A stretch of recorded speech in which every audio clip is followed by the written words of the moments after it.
Students आज हम बात करेंगे कि एक इंसान फिजिक्स तक सफर किस तरह से तय करता है। यानी अगर आप एक इंसान की फितरत की बात करते हैं तो इनिशियली उसके क्वेश्चंस बड़े स्मॉल थे। यानी कि आप यूं समझे कि व्हाट इज फायर, यानी जो आग है ये क्या चीज़ है, इसकी कंपोजिशन क्या है, ये आग बर्न क्यों करती है, क्यों जलाती है।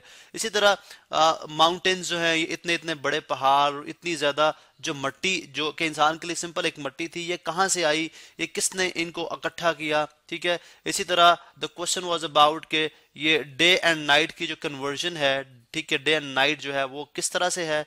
इस तरह से इंसान के क्वेश्चंस ये भी थे कि क्या जो अर्थ जो कि चूंकि उस वक्त कम्युनिकेशन या ट्रैवलिंग का इस तरह का कुछ भी जो सिलसिला था नहीं था, तो वो ये भी बात करता था क्या ये अर्थ जो है वो ये फ्लैट फॉर्म के अंदर है, यानी अर्थ जो है वो फ्लैट है, या इसकी क्या शेप है, यानी सर्कुलर फॉर्म के अंदर है, सर्कल है, फ्लैट है, स्फीयर है, क्या है। इसी तरह से उसके ये भी क्वेश्चन थे कि जो सूरज का गुरूब होना, उसका तुलू होना, इसी तरह अबाउट मून के चांद क्या है। तो बहुत सारे क्वेश्चंस ऐसे थे, व्हाट इज वाटर। तो ये इंसानी सरिश्त के अंदर ये चीज शामिल है कि वो इन सब चीजों के जवाब, एक तजस्सुस था जो इन सब चीजों ने उसके अंदर रखा, जिसके जवाब ढूंढने के लिए उसने अपने दिए गए 5 सेंसेस को यूज किया, विच इज कॉल्ड ऑब्जर्वेशन। अब जो ऑब्जर्वेशन से उसने इन सब चीजों को जब ऑब्जर्व किया तो उसने इनके ऊपर कुछ कंक्लूजन दिया, मतलब खुद से कुछ उसने कोई हाइपोथेसिस जनरेट किया कि ये फायर जो है वो इसलिए बर्न करती है कि इसके अंदर कुछ ऐसा मटेरियल है जो कि बाकी एलिमेंट्स के अंदर नहीं है, बाकी चीजों के अंदर नहीं है, तो वो बर्न नहीं कर सकती। अब जब उसने ऑब्जर्वेशन दे दी तो उसको शक था, बिकॉज उसके अंदर शक मौजूद था। उस चीज को वेरीफाई करने के लिए ये सेड कि मुझे कुछ एक्सपेरिमेंट्स भी करने चाहिए। अब जब भी इनिशियली अगर आप देखें लाइक बिफोर 1800 सेंचुरी से पहले या 1800 सेंचुरी से पहले अगर आप बात करते हैं तो science was just based on observation plus experiment. इस चीज को हमने क्या बोल दिया कि दिस इज कॉल्ड साइंस। उसने एक वर्ड साइंस यूज किया। साइंस बेसिकली एक लैटिन वर्ड है जिसका मीनिंग जो कि ड्राइव होता है वर्ड सेंशिया से, जिसका मतलब है नॉलेज। यानी आप जो नॉलेज जब आप चीजों का हासिल करेंगे तो you would call it science. अब साइंस जो है अगर आप देखें तो एक सिंगल सब्जेक्ट के अंदर स्टडी की जा रही थी, which is called natural philosophy.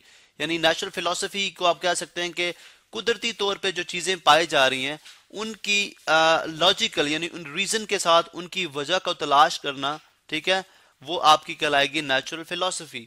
अब नेक्स्ट क्वेश्चन के जब 18 सेंचुरी से आप आगे जाते हैं तो आप साइंस को 2 फर्दर ब्रांचेस के अंदर डिवाइड कर देते हैं। आप कहते हैं जी अगर आप देखें तो कुछ आपके पास चीजें हैं जो नॉन लिविंग्स हैं, ठीक है, नॉन लिविंग थिंग्स हैं, ठीक है, नॉन लिविंग थिंग्स हैं, जिसको उसने बोल दिया फिजिकल साइंस, फिजिकल साइंसेज, या जनरली मैं इसको अगर शॉर्ट फॉर्म में बोल दूं तो this is called physical science.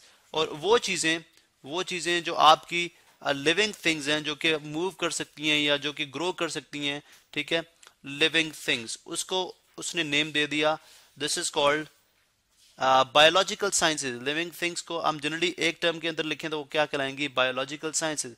अब फिर अगर आप देखें बायोलॉजिकल, मैं स्पेलिंग देख लूं, बायोलॉजिकल साइंसेज, ठीक है। इसी तरह से अगर आप देखें तो नेक्स्ट इससे जो फिजिकल साइंसेज है वो 18 या 19 सेंचुरी में अगर आप बात करते हैं तो ये फर्दर इसकी डिवीजन होती है।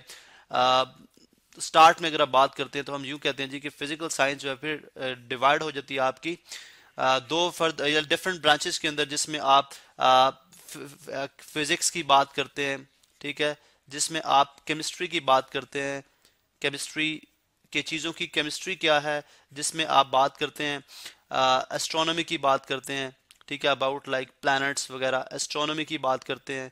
इसी तरह आप इसमें बात करेंगे जियोलॉजी की, यानी अबाउट अर्थ, जमीन से रिलेटेड। इसी तरह आपकी जो फिजिकल साइंसेज है उनकी डिफरेंट ब्रांचेस आई। अब जब मैंने फिजिक्स की बात की तो फिजिक्स को इंसान इस तरह से डिफाइन किया है कि सिर्फ वो चीजें जो कि मैटर हैं या एनर्जी हैं, यानी in the form of matter और in the form of energy. जब आप एक मैटर की बात करते हैं या आप एनर्जी की बात करते हैं, ठीक है, तो उस केस में हम बात करेंगे जी कि जो भी चीज मैटर है। अब जनरली मैटर क्या था, इंसान इसको डिफाइन कर दिया जी कि हर वो चीज जो कि जगह रखती है और स्पेस जो कि स्पेस लेती है या उसकी कुछ उसके अंदर कुछ क्वांटिटी कंटेन करती है, वो एक किस्म का मैटर है। यानी जब इंसान ने मैटर को देखा तो मैटर तो उसको मुख्तलिफ हालतों में नजर आया। यानी अगर आप देखें तो एक ह्यूमन बॉडी जो है वो भी एक डिफरेंट मैटर से बनी हुई है, ठीक है, ह्यूमन बॉडी एक डिफरेंट मैटर से बनी हुई है। इसी तरह से आपने देखा जी कि जो जितने भी आपके आई मीन टू से कि जो non living things, human body का जस्ट एक लिविंग थिंग है, लेकिन अब इसकी कंपोजिशन की जब आप बात करते हैं तो ये एक मैटर है, ठीक है, बिकॉज ये जगह भी घेर है और इसका कुछ इसके अंदर कुछ क्वांटिटी भी है। इसी तरह मैटर की जब आप बात करते हैं तो आप कहते हैं जी कि जमीन जो है, अर्थ जो है, इसके अंदर अगर आप देखें तो बहुत सारे मैटर्स हैं। उसने आयरन को देखा, आयरन भी एक डिफरेंट मैटर है, ठीक है। अब जो है उसने कॉपर को देखा, कॉपर एक डिफरेंट मैटर है। तो अब रीजन ये थी कि एक मैटर दूसरे मैटर से जो डिफरेंशिएट कर रहा है उसकी क्या रीजन है, ठीक है, एक मैटर से दूसरा मैटर किस तरह से क्रिएट किया जा सकता है। अब ये जो सारे कॉन्सेप्ट थे ये मैटर के अंदर आए। फिर उसने एनर्जी को देखा। एनर्जी में अगर आप देखें तो उसने देखा जी हीट जो है, हीट इज एनर्जी, हीट एक एनर्जी है, ठीक है। एनर्जी के डिफरेंट फॉर्म्स उसने जो है स्टडी की। आप अगर आप देखते हैं तो लाइट जो है, उसने लाइट को देखा, लाइट भी एक एनर्जी है, ठीक है। इसी तरह से आपकी मैकेनिकल एनर्जी होती है, ऐसी एनर्जी जो कि आप किसी काम को करने के लिए आप इस्तेमाल करते हैं। फिर इलेक्ट्रिकल एनर्जी, उसने इस चीज को स्टडी किया तो उसने देखा जी कि जो एनर्जी है उसके डिफरेंट फॉर्म्स हैं, इलेक्ट्रिकल एनर्जी।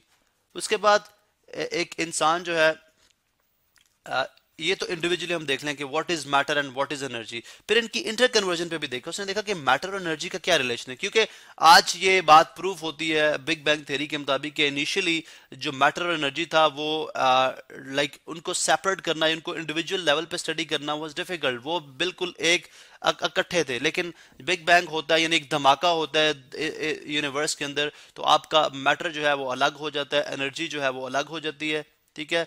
और उस वक्त उसके बाद आपका स्पेस क्रिएट हो जाता है, यानी आपका टाइम स्टार्ट होता है, उसके बाद फिर आपका स्पेस क्रिएट होता है। बिकॉज जब मैटर बिखर जाता है पूरी उस स्पेस के अंदर, तो आप यूँ बात करते हैं जी कि मैटर एंड एनर्जी जो है वो डिफरेंट हो गया, अलग हो गए, ठीक है।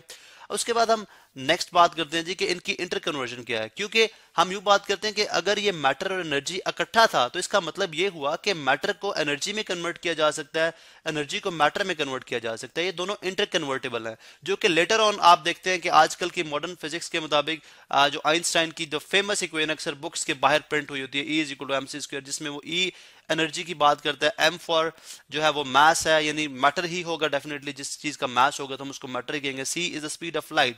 तो यहां से अगर आप देखें तो एनर्जी इक्वल हो सकती है मैटर के, यानी कन्वर्ट की जा सकती है, अगर उसको सी स्क्वायर से मल्टीप्लाई कर दिया जाए, मैटर को कन्वर्ट किया जा सकता है एनर्जी में।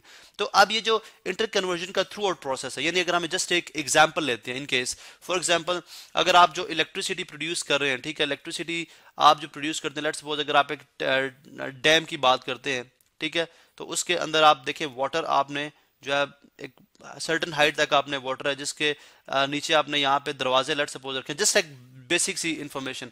अब वाटर जो है वो बेसिकली क्या है, एक मैटर है, बिकॉज वाटर के की क्वांटिटी भी है और वो स्पेस भी ऑक्यूपाई कर रहा है। आप यहाँ पे बहुत बड़े टर्बाइंस यानी मैग्नेट्स लगा देते हैं।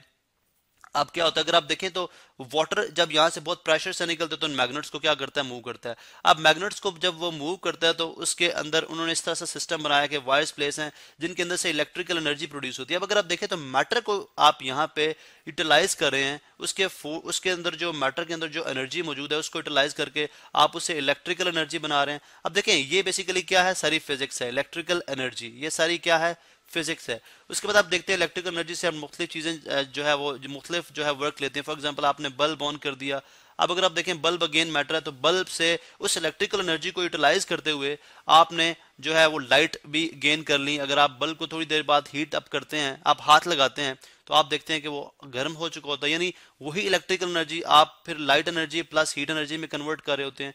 तो ये सारी इंटर कन्वर्जन है मैटर की एनर्जी में या एनर्जी की मैटर में या एनर्जी की फिर डिफरेंट फॉर्म्स के अंदर जो इंटर कन्वर्जन है, ये सब जो है वो फिजिक्स के अंदर हम स्टडी करते हैं। तो जनरली हम फिजिक्स को डिफाइन करते हैं जी कि ऐसी ब्रांच जिसके अंदर आप मैटर और एनर्जी और उनके इंटर कन्वर्जन के बारे में स्टडी करते हैं, वो कहलाती है फिजिक्स।